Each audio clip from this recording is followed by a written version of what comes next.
जय हिंद फ्रेंड्स, स्वागत है आपका अपना ऑफिशियल यूट्यूब चैनल उत्तम ग्लोबल एजुकेशन में। दोस्तों, जैसा कि आपने थंबनेल में देखा कि आज हम लोग पढ़ने वाले हैं पुर्तगाल से संबंधित टॉप ऐसे 20 क्वेश्चन जो एग्जाम के पॉइंट ऑफ व्यू से काफी महत्वपूर्ण हैं। तो चलिए बिना देर क्यों करते हैं आज की क्लास की शुरुआत और पढ़ते हैं पुर्तगाल से संबंधित 20 ऐसे प्रश्न जो एग्जाम के पॉइंट ऑफ व्यू से काफी महत्वपूर्ण हैं। तो पहला क्वेश्चन आपका यह स्क्रीन पे रहा और पहला क्वेश्चन ये है कि भारत में सबसे पहले समुद्री मार्ग से आने वाला यूरोपीय कौन था। दोस्तों, आपके पास चार ऑप्शन है, आंसर एक बताना है और समय आपके पास मात्र 3 सेकेंड है। 3 सेकेंड में जो है आपका इसका आंसर का क्वेश्चन का जवाब देना होगा। तो इसका जो राइट आंसर हो जाएगा दोस्तों वो हो जाएगा option B, Vasco da Gama. ये जो है पुर्तगाल का प्रथम ऐसा व्यक्ति था जो भारत आता है। किस लिए आता है? तो व्यापार करने के लिए ही आता है। कब आता है? तो 20 मई 1498 को जो है ये क्या करता है, भारत में सबसे पहले एंट्री इन लेता है। तो जब भारत में आता है तो सबसे पहले कहाँ आता है? तो ये कालीकट बंदरगाह पर आता है। कालीकट कहाँ है बाबू? तो ये जो है केरल में। कालीकट को जो वर्तमान समय में बोला गया कोझिकोड बोला गया। और यह वास्को डी गामा जो था वो पुर्तगाल का प्रथम व्यक्ति जो था जो सबसे पहले क्या करता है, भारत आता है। ठीक है, नेक्स्ट क्वेश्चन ये रहा हमारा कि वास्को डी गामा जो है भारत किस बंदरगाह पर सबसे पहले आया था। वास्को डी गामा जो है किस बंदरगाह पर सबसे पहले आया था। तो आपके पास चार ऑप्शन, समय मात्र 3 सेकेंड। तो इसका जो राइट आंसर हो जाएगा दोस्तों वो हो जाएगा ऑप्शन ए, कालीकट बंदरगाह, जिसको बोला गया वर्तमान में इसको जो बोला जाता है कोझिकोड बोला जाता है, जो वर्तमान में कहाँ है, केरल में है। जब ये कालीकट पहुंचा था तो वहां का जो वर्तमान जो तत्कालीन जो शासक था वो था कौन, जेमोरिन। जो जेमोरिन के द्वारा जो है वास्को डी गामा को जो है भरपूर स्वागत किया जाता है। समझ गया, उनका पूरा फुल्ली स्वागत किया जाता है, एकदम कोट पैंट पहन करके ससुर के नाती आता है कौन, वास्को डी गामा, और पूरा स्वागत करवाता है। और जेमोरिन जो है पूरा खूब स्वागत करता भी है। नेक्स्ट क्वेश्चन हमारा रहा question number third, Vasco D gamma जो है वो भारत कब आया था। दोस्तों, इसका आंसर आपको तो पता होना चाहिए और आप दो क्वेश्चन अगर पिछला देखे होंगे तो इसका आंसर आपको पता चल गया होगा। तो आप कमेंट कर दो, जिससे आपको कमेंट करने से तो आपका हाथ रनिंग करेगा ही, प्लस प्लस में आपका दिमाग भी रनिंग करेगा और वह चीज आपका माइंड में जो है वह एडजस्ट हो जाएगा दोस्तों। तो इसका जो राइट आंसर हो जाएगा वो हो जाएगा ऑप्शन बी, यानी कि 1498 में जो है भारत का ये जो वास्को डी गामा जो है वो सबसे पहले भारत आता है 20 मई 1498 को। तो इसका जो राइट आंसर हो जाएगा क्या हो जाएगा, ऑप्शन बी हो जाएगा। नेक्स्ट क्वेश्चन हमारा रहा कि भारत में पुर्तगाली गवर्नर जो है नीति एक लेकर के आया था। कौन ऐसा जो भारत में जब पुर्तगाली गवर्नर जो है, कौन गवर्नर जो था, सो ब्लू वाटर पॉलिसी लेकर के आया था। ब्लू वाटर पॉलिसी, आपके पास यहाँ पे चार गवर्नर, साथ साथ में एक व्यापारी का भी नाम दिया हुआ है। तीन गवर्नर का इसमें नाम दिया हुआ है और एक व्यापारी का नाम दिया हुआ है। तो दोस्तों, आपको इसका आंसर हमें कमेंट सेक्शन में कमेंट करके बताना है। तो इसका जो राइट आंसर हो जाएगा, आपके समय दिया जा रहा है, मैं इतना जल्दी नहीं बताऊंगा, आपके पास 3 सेकेंड का समय दिया जा रहा है। चलिए अभी से 3 सेकेंड। तो इसका जो राइट आंसर हो जाएगा दोस्तों वो हो जाएगा option A, Francisco de Almeida. Francisco de Almeida जो है वह जो है जो एक नीति लेकर के आता है, पॉलिसी लेकर के आता है, क्या चीज, blue water policy. Blue water policy जो है वो किसके द्वारा ले आया जाता है, जिसको बोला गया नीली पानी का नीति। नीली पानी का नीति जो है किसके द्वारा लाया जाएगा दोस्तों, वो लाया गया फ्रांसिस्को द अल्मेडा के द्वारा। इसको जो कहा जाता है शांतिपूर्वक व्यापार करने का नीति भी। ब्लू वाटर पॉलिसी को, ये जो ब्लू वाटर पॉलिसी आपको जो दिख रहा है इसको बोला गया शांतिपूर्वक व्यापार करने का नीति। ये जो है कौन लाया, तो फ्रांसिस्को द अल्मेडा लेकर के आया। ये जब गवर्नर बन के आया था 1505 से 1509 तक जो है ये रहता है। और ये जो है ससुर युद्ध में भी बहुत सारे ऐसे जो चौल का युद्ध जो हुआ ये इसके द्वारा ही किया जाता है। 2 बार चौल का युद्ध हुआ, 1508 और 1509 में। अब आपको कमेंट सेक्शन में ये करके बताना है कि कौन सा युद्ध 1508 में कौन जीता था और ये जो चौल का युद्ध हुआ था किसके बीच में हुआ था। मैं आपको इतना तक हिंट कर दे रहा हूँ, ये जो युद्ध हुआ था वो एक साइड में त्रिगुट थे और एक साइड में जो था फ्रांसिस्को द अल्मेडा था, और इसी के दोनों के बीच में जो हुआ था। लेकिन वो जो त्रिगुट बना था वो किन किन देशों का जो त्रिगुट बना था वो आपको हमें कमेंट सेक्शन में कमेंट करके बताना है। तो ये जो ब्लू वाटर पॉलिसी लाया जो गया है वो किसके द्वारा लाया गया, फ्रांसिस्को द अल्मेडा के द्वारा लाया गया। नेक्स्ट क्वेश्चन हमारा रहा कि भारत में पुर्तगालियों का पहला गवर्नर कौन था। आपके पास चार ऑप्शन, समय सीमा सीमित है मात्र 3 सेकेंड। तो इसको जो राइट आंसर हो जाएगा दोस्तों वो हो जाएगा option B, Francisco de Almeida. यह भारत का भारत में जो है से पुर्तगालियों का पहला गवर्नर था, जो 1505 में जो है एक वायसराय के रूप में गवर्नर को ही क्या बोला गया, वायसराय बोला गया। अब ये चीज याद रखना, ये जो वायसराय आपको दिख रहा है, गवर्नर को ही जो है से वायसराय बोला गया। तो इसका जो राइट आंसर हो जाएगा क्वेश्चन नंबर 5 का राइट आंसर जो हो जाएगा दोस्तों, वो हो जाएगा option B, Francisco de Almeida. Next question हमारा ये रहा कि भारत में पुर्तगालियों की वास्तविक शक्ति का संस्थापक कौन था। भारत में जो है पुर्तगालियों का वास्तविक शक्ति का संस्थापक कौन था। दोस्तों अगर इसका आंसर पता है तो आप हमें कमेंट करते चलो, जिसे अगर कमेंट करने से होगा क्या कि आपका वो माइंड में जो है हमेशा हमेशा के लिए बैठ जाएगा। दोस्तों आपको ये पता चल जाएगा कि हम कोई क्वेश्चन हमसे पूछा गया था और उसका जो है हम क्वेश्चन का जवाब दिए थे। जवाब देने से आपका जो है माइंड में वो जो है रिसाइकल करने लगेगा दोस्तों, वो बार बार वो चीज आपको रिपीट होने लगेगा। तो कमेंट करना ना भूलें, कमेंट करना ना भूले, आपको कमेंट करना करते चलना रहना होगा। तो इसका जो राइट आंसर हो जाएगा दोस्तों, वो हो जाएगा, और क्वेश्चन नंबर 6 का जो राइट आंसर हो जाएगा वो हो जाएगा ऑप्शन बी, अल्बुकर्क। अल्बुकर्क जो है वो क्या है, पुर्तगालियों का वास्तविक शक्ति का जो है से संस्थापक के रूप में इसको देखा जाता है। इसी के द्वारा जो है से एक विवाह का नीति लेकर के आया गया। अल्बुकर्क के द्वारा जब ये गवर्नर जनरल बन करके आया, ये 1509 के अगर जब अल्मेडा यहाँ से गया, जब वह युद्ध में जब परेशान हो गया, तो उसको जो है पुर्तगाली गवर्नर सरकार के द्वारा जो है उसको बुला लिया जाता है और भेजा जाता है, किसको बना करके, अल्बुकर्क को बना करके भेजा जाता है। तो वही 1509 में जब चौल का युद्ध खत्म होता है तो इसको जो है भेजा जाता है, अल्बुकर्क को। तो ये जब आता है तो यहाँ पर जो है से क्या करता है, एक विवाह का नीति लेकर के जाता है। कौन, अल्बुकर्क जो है वो विवाह की एक नीति लेकर के चलता है, जिसको, और विवाह का नीति लेकर के तो आता है, लेकिन इसमें कंडीशन रखता है दोस्तों। वो ये कंडीशन रखता है कि यहाँ पर जो विवाह जो किए जाएंगे, वो जो स्त्री जो होगी, महिलाएं जो होगी वो भारत की होगी, और पुरुष जो होंगे वो कहाँ के होंगे, पुर्तगाल के होंगे। तो ये जो अल्बुकर्क को जो है वास्तविक शक्ति का संस्थापक, पुर्तगालियों का वास्तविक शक्ति का संस्थापक कहा जाता है। क्वेश्चन नंबर 7 जो है आपका ये रहा कि पुर्तगालियों ने गोवा पर कब्जा कब किया था। पुर्तगालियों ने गोवा पर कब कब्जा किया या कब्जा कब किया था। दोस्तों एकदम सिंपल सा क्वेश्चन है, अगर आप थोड़ा सा भी अगर पढ़े होंगे तो आपको इसका आंसर पता होगा, और हमें उम्मीद है कि आपका इसका पता होगा। तब पता है तो कमेंट कर दीजिए, अगर नहीं पता है तो हम आपको जरूर बताएंगे दोस्तों। इसका जो राइट आंसर हो जाएगा क्वेश्चन नंबर 7 का जो राइट आंसर हो जाएगा वो हो जाएगा ऑप्शन बी, यानी कि 1510 ईस्वी में जो है वो क्या किया गया, गोवा को जो है वो पुर्तगालियों को द्वारा जो है वो कब्जा में ले लिया गया था। अल्बुकर्क ने जो है बीजापुर के शासक से जो है गोवा को छीन कर जो है इसे पुर्तगालियों का राजधानी भी बना दिया गया था। पुर्तगालियों का राजधानी जो है से वो गोवा को भी बना दिया गया, लेकिन ये जो काम किया गया वो कब किया गया था दोस्तों, तो 1510 ईस्वी में किया गया था। नेक्स्ट क्वेश्चन हमारा क्वेश्चन नंबर 8 रहा कि पुर्तगालियों की राजधानी भारत में कहाँ बनी। पुर्तगालियों की राजधानी भारत में कहाँ बनी। अगर आप एक क्वेश्चन देख रहे हैं, ध्यान से अगर क्वेश्चन देख रहे होंगे तो आपको तो इसका आंसर पता ही होगा। तो आप इसका आंसर कमेंट कर, इसका टाइम मैं नहीं लूंगा इसमें क्वेश्चन में कोई मैंने, क्योंकि ऑलरेडी पीछे आपका एक्सप्लेनेशन में भी जो मैं आपको बता चुका हूँ, तो एक्सप्लेनेशन में मैं बताते इसलिए चल रहा हूँ कि आपका अगला क्वेश्चन का जो है वो एक रूपरेखा तैयार हो जा रहा है कि हाँ इसका आंसर ये हो सकता है। तो दोस्तों आपको इसका आंसर बता देना होगा। इसका जो राइट आंसर हो जाएगा वो हो जाएगा ऑप्शन बी, यानी कि गोवा। मैंने अभी अभी जस्ट पिछला क्वेश्चन नंबर 7 में आपको जो एक्सप्लेनेशन में मैंने वहां पे आपको बिल कर दिया। ये जो 1510 में जो है वो गोवा का जो है से राजधानी बनाया गया, और 1961 तक जो है पुर्तगाली उपनिवेश बन करके यहाँ पे भारत में डटे रहे। क्वेश्चन नंबर 9 जो है, पुर्तगालियों ने किस शासक से गोवा को छीना था। आपके पास 4 ऑप्शन है, समय सीमा सीमित, मात्र 3 सेकेंड। तो इसका जो राइट आंसर हो जाएगा दोस्तों वो हो जाएगा ऑप्शन सी, बीजापुर के सुल्तान।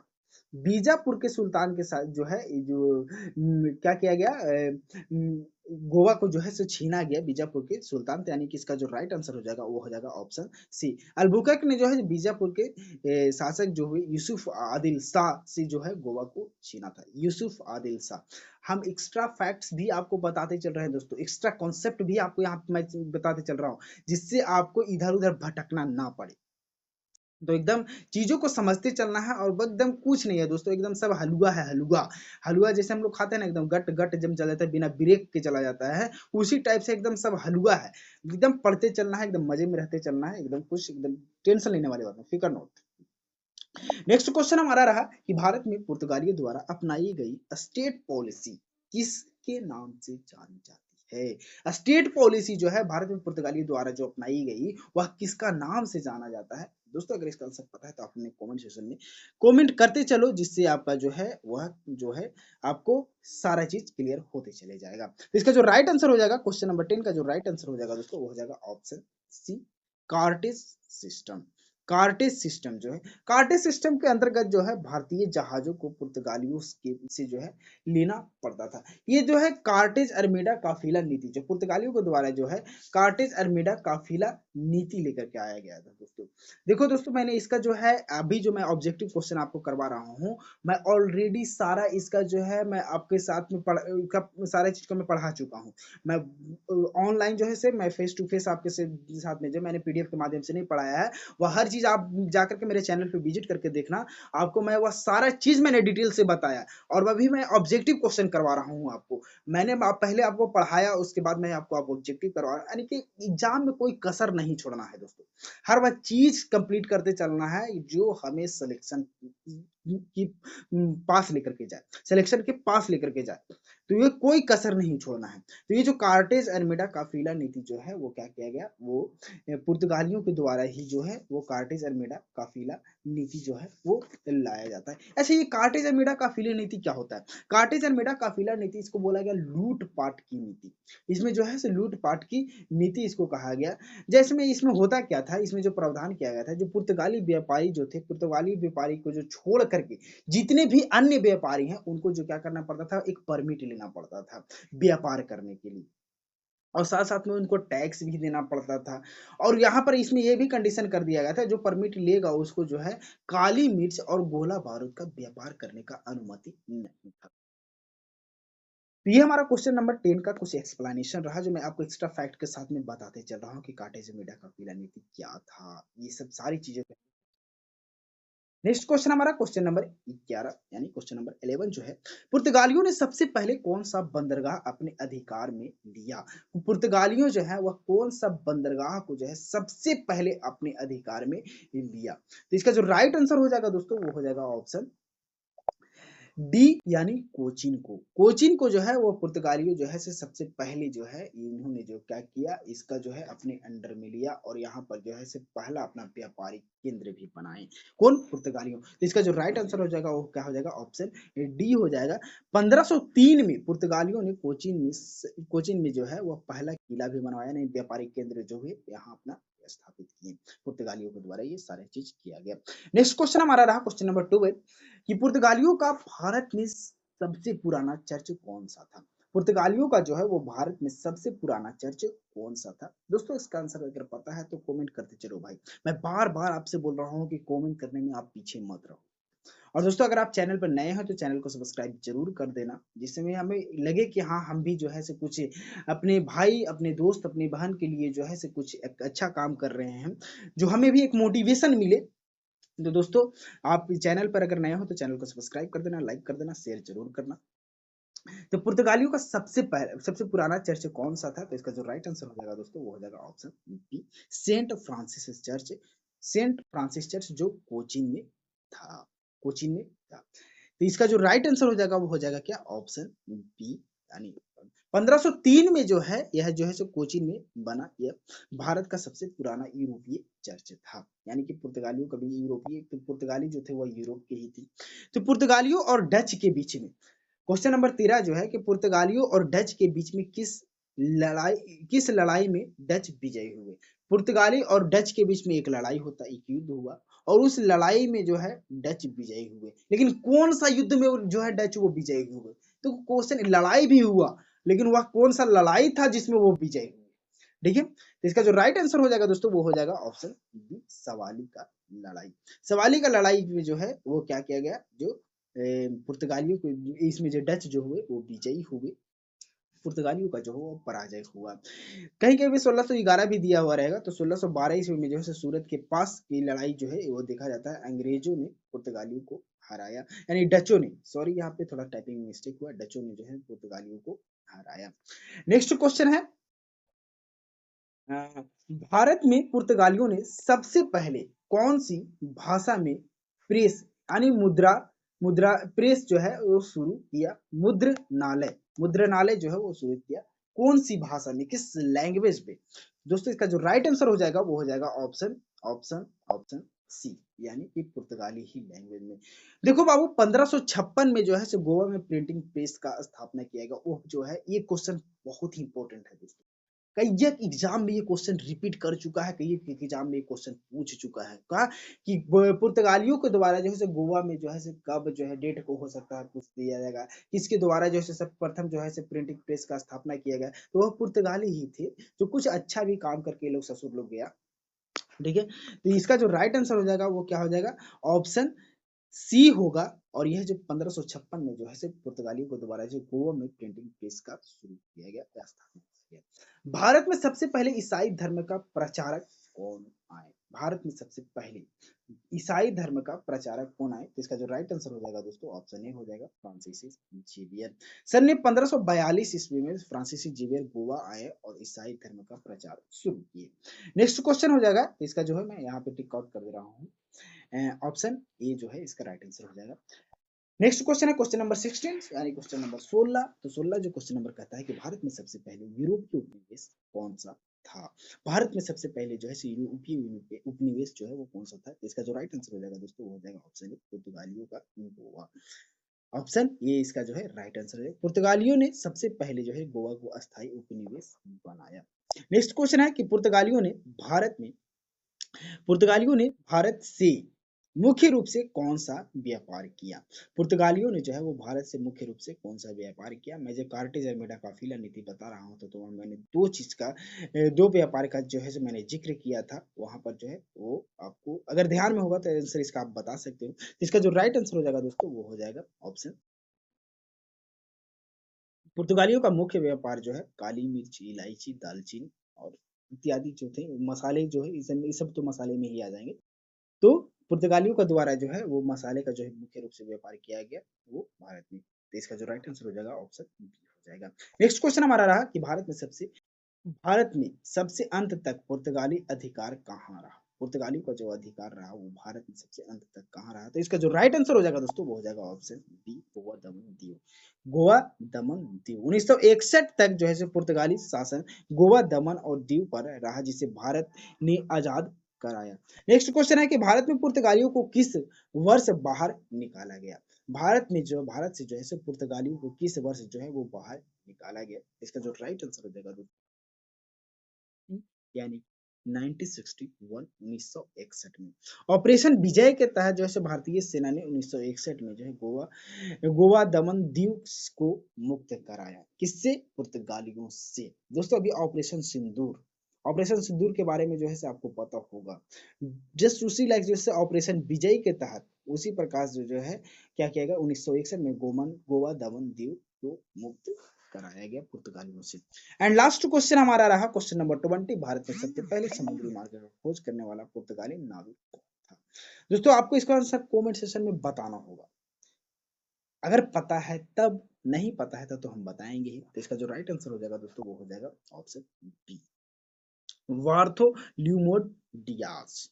जो है 1488 में वार्थोल्यूमोडियास ने केप ऑफ गुड होप तक जो है समुद्री मार्ग का खोज किया, लेकिन भारत तक नहीं पहुंच पाया था। ये जो है केप ऑफ गुड होप तक जो है ये पहुंचा कौन? 1488 में जो है वार्थोल्यूमिडियास जो है एडियास जी जो है वो क्या करते हैं 1488 में जो है केप ऑफ गुड होप के पास जो वो पहुंचते हैं, लेकिन यह भारत तक नहीं आ पाते हैं, नहीं पहुंच पाता। बाद में जो है वो क्या कर दिया गया, वास्को डिगामा के द्वारा जो है 1498 में भारत का समुद्री मार्ग का खोज किया गया और फाइनली जो है 1498 जो है वास्को डी गामा भारत पहुंच जाता है। तो दोस्तों ये रहा हमारा पुर्तगाली से संबंधित टॉप ऐसे 20 क्वेश्चंस जो मैंने आपको सारा के एक्सप्लेनेशन के साथ में आपको बताने का प्रयास किया। दोस्तों आई होप आप वीडियो आपको अच्छा लगा होगा, तो लाइक कमेंट शेयर करना ना भूलिए, वीडियो को ज्यादा से ज्यादा शेयर करें, लोगों को मदद करें और अपना प्यार आशीर्वाद हम पे हमेशा बना। थैंक यू सो मच दोस्तों, फिर मिलते हैं नेक्स्ट वीडियोज में नेक्स्ट टॉपिक के साथ।